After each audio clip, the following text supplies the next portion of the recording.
Жаңа күнді жалықпай көретін көрермен үшін бүгін кино әлемінен жаңалықтар легін ұсынамыз. Егер келер жылы қандай қызықтар күтіп тұр деп тағатсыздана күтсеңіз, теледидар алдына жақындаңыз.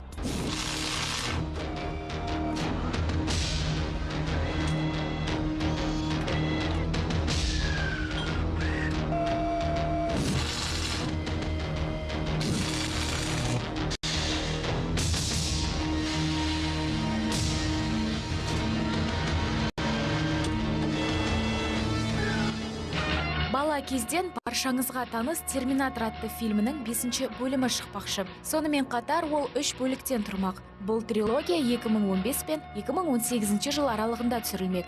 Тор 2 және «Царство тьмы» атты фильмдерінің режиссері Алан Тейлор аталмыш туындыны өз қолына алды. Басты рөлдерде Арнольд Шварценеггер, Эмили Кларк, Джейсон Кларк, Джей Картни ойнамақ. Арнольдтың айтуы бойынша бұл фильмде Терминатор өткен өмірі мен болашаққа көп саяхат жасайтын көрінеді.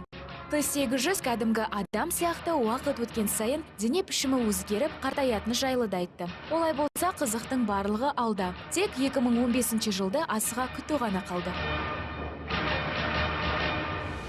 Тут ходят слухи.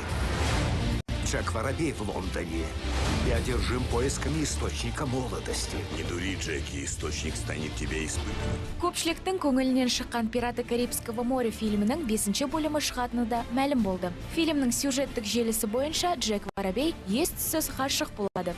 Бірақ құлай сүйген қыз сиқыршы деп айыпталады. $3 миллиард қаржы жинаған бұл фильм бастапқы бөлімдегідей шым-шытырық оқиғаларға толы болады деп сенеміз. Бірақ өкініштісі, ұзын құлақтардың айтуынша фильм 2015-те емес, 2016 жылы шығуы мүмкін дейді.